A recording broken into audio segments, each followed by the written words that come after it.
Olá, sejam muito bem-vindos à nossa Escola Bíblica, este lugar onde nos encontramos para juntos desfrutarmos da Palavra de Deus. Temos estudado muitos temas, já no último programa começámos por estudar o livro de Deuteronômios e hoje vamos continuar. Para hoje temos como convidada para nos acompanhar a Cláudia. Cláudia, muito prazer por estar aqui. Obrigada e obrigada pelo convite, Rita. E com a ajuda então da Cláudia nós vamos ter a oportunidade de desfrutar do livro de Deuteronômios hoje com um tema especial que ela vai já fazer-nos um resuminho daquilo que vai ser o nosso tema de hoje.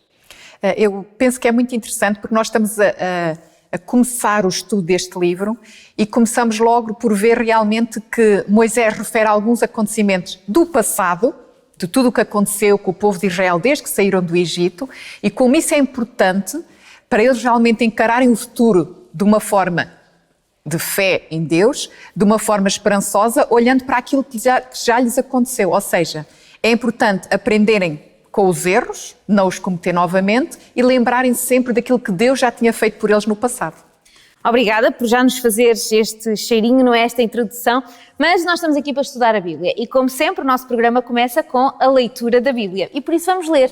Vamos ler o livro de Deuteronômios, no livro de Deuteronômios, no capítulo 1, o versículo 30. E em Deuteronômios 1:30 diz: "O Senhor vosso Deus, que vai diante de vós, Ele pelejará por vós, segundo tudo o que fez conosco diante dos vossos olhos no Egito." Então vemos aqui que Moisés ele vai de alguma forma ajudá-los a caminhar sobre aquilo que já aconteceu e a ação de Deus, mas nós nestes capítulos também conseguimos ver, logo nestes primeiros capítulos, o próprio Moisés, características de Moisés neste texto. O que é que nós podemos ver? O que é que podemos encontrar em especial? É verdade, como nós já referimos, este livro foi escrito por Moisés, não é? É um dos 5 do Pentateuco, mas é interessante que ele não diz diretamente, de uma forma velada, estão demonstradas algumas características muito importantes de Moisés como líder. E isto mostra que Deus o escolheu e o preparou muito bem. Vemos realmente que Moisés, naquele momento crítico, depois de lhe ter sido dada a lei no Sinai, quando ele desce e o povo está realmente a adorar um bezerro de ouro, e Deus diz a Moisés que mais vale destruir o povo e começar tudo de novo com a sua família. E Moisés põe à disposição de Deus a sua própria salvação. Isto demonstra realmente compaixão, amor por aquele povo, apesar das suas atitudes não serem as mais positivas. Ele como que foi intercessor do povo perante Deus. Apesar de tudo o que o povo passou, apesar das desgraças, da falta de orientação que eles muitas vezes tiveram, nós vemos aqui em Deuteronômio que Moisés, mesmo depois de Deus ter decidido que eles iriam continuar a vaguear no deserto 40 anos, mesmo assim Moisés ainda pedia a Deus que eles fossem ainda mais numerosos. Concretizou-se, como está escrito aqui nestes primeiros capítulos, eles eram um povo muito numeroso como as estrelas do céu, cumprindo-se a promessa feita a Abraão, da sua descendência, não é? E nós vemos aqui que Moisés ainda pede mais pelo povo, que sejam ainda mais abençoados. Isto mostra um amor por uma nação que eu não consigo imaginar. Ainda por cima, com tantas coisas que eles fizeram e se revoltaram até contra o próprio Moisés. Exato, era o que eu ia dizer, porque quando as coisas corriam mal, eles iam ter com Moisés: "Para que é que nos trouxeste para aqui? E a culpa foi tua. Estávamos tão bem lá, tu é que nos vieste buscar, nós estávamos lá tão felizes." É verdade. Mas Moisés intercede por eles mais do que uma vez. E ainda pede mais bênçãos para eles. Ainda pede que sejam 1000 vezes mais numerosos. Isto são características incríveis de Moisés e nós sabemos que Moisés sofreu indiretamente por escolhas deste povo. No entanto, ele estava com eles literalmente para o bem e para o mal. E vivia com as consequências, houve consequências que foram para ele, para a vida dele, por erros do próprio povo, e isto é incrível. Moisés mostrava ter um caráter próximo daquele que o próprio Deus tem. Exatamente. O amor incondicional, a mansidão, a paciência perante a adversidade.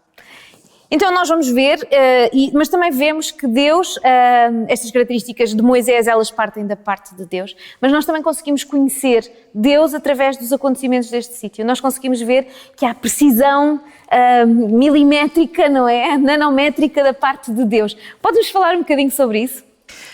Nós sabemos que quando eles saíram do Egito, não é? Tinham um destino, uma terra prometida, não é?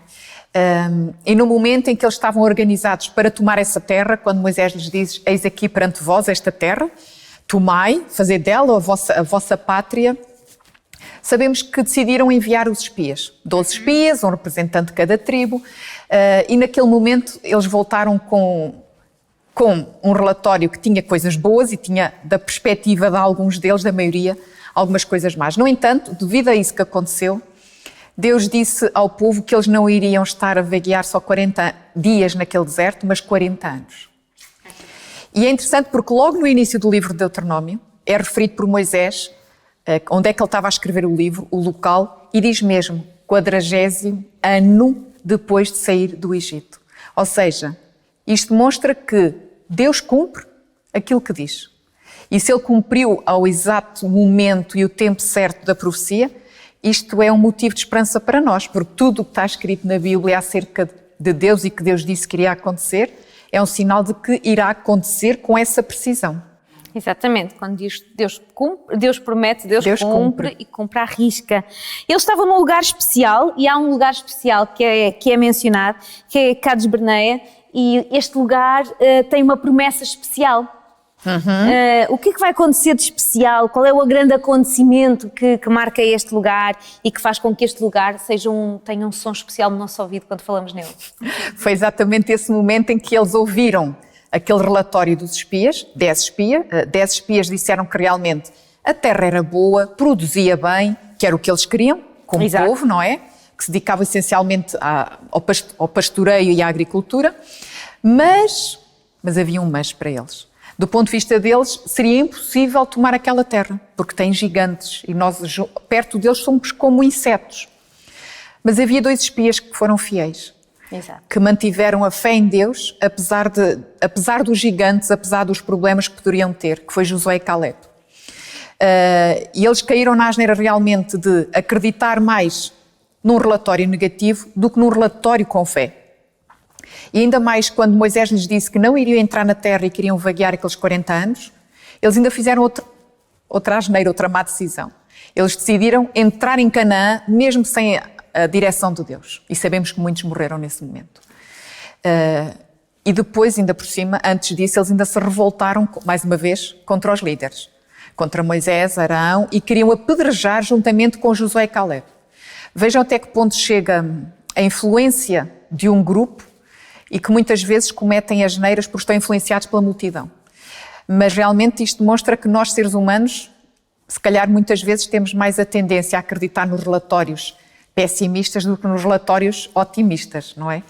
Eu acho que quando nós vemos, por exemplo, quando nós pedimos uma característica, sabes que eu fiz uma vez um exercício com crianças e nós temos tempo, eu vou-te fazer este pequeno.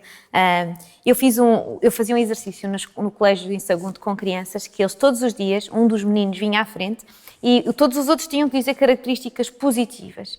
E era muito difícil para eles, ao princípio, dizerem coisas boas. Coisas más eles sabiam todas, mas as coisas boas eram difíceis. Nós temos uma facilidade em centrarmos no que é menos bom em vez de nos centrarmos no que é bom. E isto reflete-se também na forma como eles próprios avaliaram e como eles viram. Enquanto uns viram os frutos maravilhosos que aquela terra tinha, viram o potencial, a maioria ele viu a coisa má. E como nós estamos atraídos pela coisa má, foi isso que aconteceu um bocadinho. Eles centraram-se naquilo que era mau e em vez de centrar naquilo que era bom. E a minha pergunta agora para ti é, como é que nós conseguimos, olhando para isto, esta situação ainda do que é bom e do que é mau e da análise deles, olhar com olhos de ver e dizer assim, como é que eu posso contrariar isto hoje? Nós, seres humanos, temos a tendência, infelizmente, muitas vezes de viver no passado, mas das coisas más do nosso passado. E aqui Moisés pega num aspecto muito interessante, que é tentar pegar no que lhes aconteceu para aprenderem algo pela positiva. É claro que os espias viram a mesma coisa. O que é que foi diferente em cada um deles? A fé. A nossa perspectiva das coisas muda mediante a fé. É a fé em Deus que mudou. Eles disseram, Josué e Caleb, é claro que havia gigantes, é claro que existem montanhas, zonas rochosas, mas se Deus nos manda, nós vamos e iremos conquistar esta terra. É aí que eu acho que está a diferença, Rita. É a fé em Deus, porque os problemas existem, as adversidades existem, mas é a fé em Deus que a perspectiva que nós temos na nossa mente muda e passamos a ver os problemas não como uma montanha, mas como um obstáculo que Deus nos ajudará a ultrapassar passar por cima ou rodear, depende, não é? Exato. Mas é sempre com Deus. É Deus que muda essa perspectiva. E em Josué e Caleb, que foram os espias que trouxeram o mesmo relatório, mas com fé, era essa a diferença. Tanto que eles entraram na Terra Prometida e os outros não entraram na Terra Prometida. Tanto que eles foram os únicos que saíram e que chegaram não é? Todos os outros pelo caminho ficaram. Eles foram os únicos que conseguiram sair e chegar porque a fé deles foi aquilo que os salvou e que os libertou. E a importância que a fé tem na perspectiva da viagem. Outro ponto que eu gostava que nós pudéssemos falar e ver tem a ver também com o facto de compreender como é que esta situação, não é? Como é que Deus vai agora, porque eles chegam a Canaã e estão lá cananeus. Exatamente. E agora vamos ter um problema, porque eles foram para o Egito, havia egípcios, e eles foram os pobres coitados que ficaram escravos. Como é que Deus vai resolver esta situação dos cananeus? É assim, nós podemos arranjar muitas explicações. O que está na Bíblia, o que Deus lhes deu ordem era para tomar o território e destruir as pessoas, matar, não é?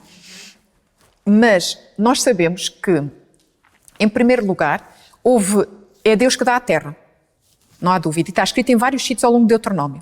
Não era pela força deles, é Deus que dirige. Eles tinham que se deixar dirigir por Deus. E é Deus que luta por eles. E o aspecto importante é que houve povos que Deus lhes disse, essa terra vocês não conquistam. Por exemplo, os descendentes de Esaú e os descendentes de Ló.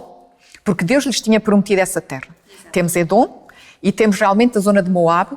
Que são intocáveis. Exatamente, e de Amon. E essas eles não poderiam tomar, porque estavam prometidas a esses povos que também eram descendentes de Abraão. Agora, por exemplo, nós vemos aqui Deus dizer para destruir todos os descendentes dos amorreus. Humanamente pode-nos fazer confusão como é que eles matam homens, mulheres e crianças, e podemos pensar, as crianças são inocentes, não têm conhecimento do que os adultos fazem. Eu penso que felizmente nós não temos que julgar isso, nós não entendemos. E não tenho dúvida que, por exemplo, no dilúvio morreu muito mais pessoas em número, mulheres e crianças, do que o que os israelitas mataram em Canaã. Isto é uma questão de fé. É acreditar que Deus faz o que é melhor. É claro que Deus é amor, é claro que Deus é misericórdia, mas Deus é juiz. E nós sabemos que se Deus disse para destruir estes povos é porque era o melhor e porque, um aspecto muito importante, Deus já tinha dado um período em que esses povos puderam conhecer a Deus. Os 40 anos de peregrinação. Era o que eu ia dizer. Eles tiveram 40 anos ali à volta e a saber daquele povo que estava ali, saber da fé deste povo. Daquele Sabiam Deus. que havia um santuário enorme naquele lugar, que eles faziam adoração àquele Deus, que aquele Deus habitava no meio e que agia. Então eles tiveram a oportunidade de conhecer. Eles tiveram a liberdade de escolher acreditar nesse Deus ou não acreditar. Exato. E lembro-me agora do exemplo de Raab. Uma das mulheres que estava em Jericó, a primeira cidade que conquistaram depois do Jordão. Exatamente. E aquela mulher disse que tinha ouvido falar de Israel, dos poderosos eventos que os acompanharam, dos milagres do seu Deus. E ela decidiu ficar do lado deles.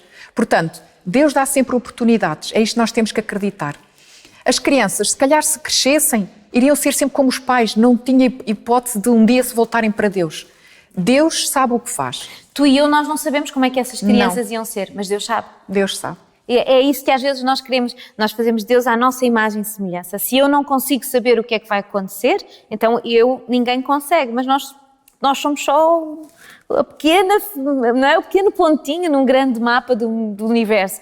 O único que sabe todas estas coisas é o próprio Deus. Então, quando Ele faz esta destruição, nós vemos noutro sítio, quando Ele vai para salvar Sodoma e Gomorra, Ele dá a oportunidade. Aquela cidade não era destruída se houvesse quem fosse fiel lá. Quando manda a Jonas, se alguém se convertesse, e converteram, então ele já não destruiu a cidade. Então aqui para ele destruir era porque existia algum motivo e nós não temos que pôr em causa, eu acho. Sim. Mas é difícil. É difícil, como tu disseste, nós somos humanos e temos uma visão limitada. Deus tem o contexto todo, uma visão abrangente que nós não temos, não é? E mais uma vez é uma questão de fé, acreditar que Deus sabe o que é melhor e faz o que é melhor para todos os povos, não é? Exatamente, para todos aqueles que o aceitaram. Nós sabemos de Raab está relatado na Bíblia, mas se calhar existiram outros que também eles podem ter aceitado o Senhor como seu Senhor Salvador. Não a cidade, não as pessoas todas, mas individualmente. Que decidiram juntar a Israel. Exatamente, sim. exatamente. E isto é importante também para os nossos dias, porque esta é a base, vai ser a base do nosso estudo ao longo de todo o estudo de Deuteronômios. Nós estamos a estudar Deuteronômios porquê? Porque Deuteronômios é, antes de entrar na Terra Prometida, ligeiramente antes, o que é que aconteceu, e eles tiveram que rever aquilo que Deus tinha feito e rever a importância da lei. E nós, hoje, estamos a rever o livro de Deuteronômios também por causa disso. Porquê? Porque o livro de Deuteronômios, nos dias de hoje, é a própria Bíblia no seu todo, que tem como objetivo ajudar-nos a compreender aquilo que é importante para nós antes de entrarmos na Terra Prometida. E é neste sentido que eu agora vão as minhas perguntas e vão eu aprofundar contigo. É nós olharmos para estas características, por exemplo, as características que Moisés teve, que nós falámos no início, não é? Moisés vai ter características quando Deus diz assim, olha, não vale a pena, eles não vão obedecer, eu vou começar contigo e vamos destruí-los todos. E houve uma atitude muito bonita de Moisés. O que é que nós podemos aprender com essa atitude nós? Que nós também podemos ser mediadores entre os outros seres humanos e Deus. E Moisés pôs a sua salvação, ele não se importava de morrer para sempre, Exato. Não ter acesso à vida eterna, mas que o povo fosse salvo. E nós podemos ter uma atitude que é realmente olhar as pessoas, mesmo que nos pareçam distantes de Deus, pessoas que nunca se vão entregar a Deus, que não vão seguir a Deus, é difícil, mas olhar com os olhos de Deus. São pessoas por quem Deus também entregou o plano da salvação. Jesus veio morrer por elas também e temos que orar por essas pessoas e ajudá-las como se fossem únicas também, não é? Somos como intercessores nesta terra. Exatamente, e é olhar com esse amor ao ponto de dar vida, porque se nós nos chamamos cristãos, seguimos a Cristo. E o que é que Cristo veio fazer a esta terra? Dar a vida por outros, não é? Então, é irmos ali. E também vimos, e também nos falaste da precisão com que Deus cumpriu aquela promessa. Aí também nós podemos tirar para os dias de hoje, porque nós estamos a viver um período em que há muitas promessas bíblicas, há muitas impressões e informações bíblicas, que para muitos, lida fora do contexto, podem ser assustadoras. Mas quando lidas com Cristo, e com as certezas que Ele nos dá, elas são de esperança. Então, claro. O que é que nós podemos tirar para hoje também desta parte? Assim como as profecias no passado com o povo de Israel se concretizaram com precisão no tempo, assim tudo o que Deus prometeu que iria acontecer no futuro, e o acontecimento mais próximo e que nós ansiamos é a segunda vinda de Jesus, sabemos que vai acontecer. E na Bíblia nós temos a descrição exatamente como vai acontecer, portanto temos que confiar que será assim também, não é? Exatamente, que ela é literal, que ela vai acontecer no tempo audível, visível, para todo o mundo, exatamente. E acima de tudo, como tu dizes, quando estamos com Deus, é um bom acontecimento. Finalmente vamos estar com Deus. Agora, se temos medo, é porque já não estamos num bom relacionamento com Deus. Não temos que ter medo de Deus. Quando dizemos que temos que temer a Deus, é reverenciá-lo, respeitá-lo, amá-lo. Exatamente. Não ter medo. Deus não tem prazer em destruir ninguém. Isso é um ponto importante, ninguém. E quando Ele nos põe, quando Ele permite que alguém adormeça, é por um motivo que Ele conhece melhor que o nosso. E nós temos que estar felizes. E às vezes até encarar a morte. Se nós encararmos a morte como um último instante antes de ver Jesus voltar... É um soninho. Exatamente, é uma coisa boa.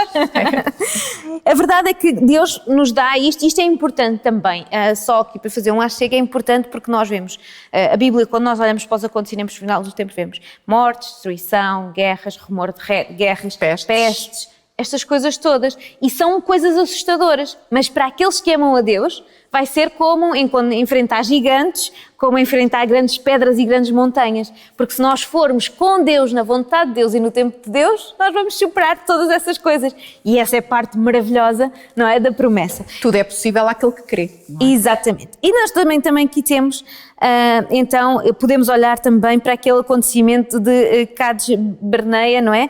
E podemos tirar ideias interessantes para nós. O que é que tu podes comparar aos momentos que nós estamos a viver agora com estes momentos que eles viveram ali naquela cidade? Eu penso que nós temos que refletir, interiorizar cada um de nós, se nós realmente, no nosso dia-a-dia, estamos a adorar a Deus ou estamos a adorar outros deuses. Exato. Nós podemos julgar o povo de Israel sempre pela negativa, eles foram rebeldes, eles foram idólatras, eles afastaram-se de Deus, que os libertou da escravidão, que os colocou do outro lado do Mar Vermelho. Mas será que nós muitas vezes também não temos outras coisas à frente de Deus? Não, é claro que nós hoje em dia, na nossa sociedade, século XXI, não vamos fazer imagens de escultura, seja de metal, de madeira, de barro e adorar. Não nesse sentido. Mas temos outras coisas que se calhar muitas vezes pomos à frente de Deus. E que as adoramos, não no sentido de lhe dizer que aquela coisa é Deus, mas vivemos em função de... E isso é adorar. É, exatamente. Tudo o que pomos em primeiro lugar é o nosso Deus. Exato. E se há algo que interfere com o nosso relacionamento com Deus, com o nosso tempo no nosso dia-a-dia, com o nosso tempo de qualidade que devíamos estar com Deus, isso é um Deus, ou são deuses, não é? Acho que devemos diariamente refletir. E este início do livro de Deuteronômio faz-me lembrar muito realmente, Moisés é como que a preparar-se para despedir do povo, como que escreve ali um resumo de tudo o que aconteceu, deixa-lhes o livro escrito e leu oralmente perante o povo. E eu penso que é importante a lição no seu conjunto, que é, assim como eles deveriam aprender com tudo o que tinha acontecido, não esquecer o que tinham feito mal, não voltar a acontecer, lembrar-se como Deus os tinha livrado no passado de coisas incríveis, Deus estaria com eles e era Deus que continuaria com eles. E é isso que temos que lembrar nós, na nossa vida, cada um de nós individualmente, tudo aquilo que já Deus fez por nós. Ou será, como falámos há bocado, que muitas vezes lembramos mais das coisas negativas que nos aconteceram e vivemos com os nossos traumas, com as nossas emoções negativas associadas a acontecimentos do passado. Não é esse o objetivo de Deus para nós, é aprender o que aconteceu, porque não aprender algo positivo para melhorar o meu caráter, com a ajuda de Deus, e acima de tudo acreditar que tudo o que Deus fez por nós é um sinal de que Ele continuará connosco. É isto que Moisés estava a tentar transmitir a este povo. Aquele Deus que vos tirou da terra do Egito, que vos fez passar estes 40 anos por tudo isto, houve uma geração toda que ficou no deserto, como nós sabemos, aqueles eram os filhos e os netos, mas esse mesmo Deus é a garantia de que estará convosco, porque esteve convosco até agora, não é? Exatamente. E quando nós formos fazer as investigações do futuro, não é? Como fizemos, podemos ser espias bons ou podemos ser espias sem fé. A perspectiva com que nós vamos olhar aquilo que nos rodeia, podemos olhar como se está tudo perdido, ou podemos olhar como se temos ainda oportunidade. E é nesse sentido, da oportunidade, que eu gostava de falar do outro ponto que nós tocámos aqui, que tem a ver com compreender como é que Deus e a destruição dos cananeus. Olhar para a perspectiva daquilo que vemos à nossa volta, que sabemos que como é que Deus vai agarrar e vai destruir esta terra? Esta terra tem tantas coisas bonitas, ou outras perspectivas. Como é que nós podemos olhar e viver este momento que foi vivido aqui e tirar coisas positivas para o dia de hoje e saber que aquilo que Deus preparou é perfeito e aquilo que Deus decide é perfeito? É assim, eu penso que é um grande descanso e paz de espírito para cada um de nós. Nós não temos que julgar ninguém. Apesar de muitas vezes nós tentarmos e queremos julgar as pessoas. Exato. Só Deus é que conhece a mente de cada pessoa, nós não conhecemos. E é nesse sentido, pegando em tudo o que aconteceu até aqui na altura de Moisés e tudo o que está relatado na Bíblia, nós acreditamos que Deus sempre fez o que é melhor, conhecendo as circunstâncias. E é importante nós acreditarmos que se nós tivéssemos o conhecimento que Deus tem, mais amplo, contextual acerca de tudo, nós tomaríamos as mesmas decisões que Deus toma acerca das pessoas. Para nós é estranho, mas é uma questão de fé e de confiança em Deus, não é? Deus sabe o que é melhor. E até lá temos a perspectiva de fazer com que mais Raabes venham a fazer parte. E as Raabes são as pessoas que ainda não seguem a Deus, ainda não são cristãs, porque ainda não o conhecem. E que nós que o conhecemos, se o partilharmos, então essas pessoas podem também elas decidir adorar ao nosso Deus e fazer parte daqueles que não vão fazer parte da nossa vida pela eternidade. E como nós não sabemos o que vai na mente de cada um, temos que continuar a fazê-lo com todas as pessoas. Exatamente. Obrigada pela partilha. Realmente fizemos aqui uma boa introdução, porque depois o livro de Deuteronômio vai se aprofundar em muitos temas, mas aqui é uma introdução que o próprio livro faz e que nós precisávamos de fazer para poder acompanhar. Quero agora, para terminar, para darmos assim um último, que possas fazer um último resumo, um último chamado, um último apelo a este ponto. A importância deles, fazer um resumo geral para nós podermos terminar então o estudo de hoje. É verdade. Se me permites, eu vou mesmo ler a frase. É uma frase que eu já conheço há muitos anos. Muito bem. E eu penso que se aplica muito a este início de Deuteronômio, que diz: nada temos a recear no futuro, a não ser que nos esqueçamos do caminho pelo qual Deus nos tem conduzido e o seu ensino na nossa história passada. Aquilo que Moisés tentou transmitir ao povo é o mesmo que se aplica a nós hoje em dia. Não temos nada a recear quanto ao futuro se nos lembramos de tudo aquilo que Deus já fez por nós e continua a fazer, não é? Nós, humanidade, e nós, pessoas, porque eu olho para a minha vida e vejo que tudo aquilo que Deus fez nos últimos anos, não é desde que eu me relaciono e o conheço, que então aquilo que Ele já fez supera qualquer coisa que eu possa viver. Exatamente. Obrigada pela partilha. Obrigada por ter estado connosco. Obrigada, Rita. Foi um prazer ter-te aqui no nosso meio e nós vamos continuar a viver e a experimentar, a conhecer e a aprofundar a Bíblia. Nos próximos programas vamos continuar a aprofundar o livro de Deuteronômios. Vamos ter convidados que nos vão acompanhar e nos vão ajudar a perceber e a conhecer melhor este livro. Não o quero fazer sozinha, quero fazê-lo na sua companhia e por isso desde já deixo o convite de fazer parte destes programas em que gostamos de aprofundar e conhecer a mensagem que vem da parte do Senhor. Por isso quer continuar a estudar Deuteronômios connosco, aconselho a que esteja connosco já no próximo programa. Encontramos-nos lá. Até já!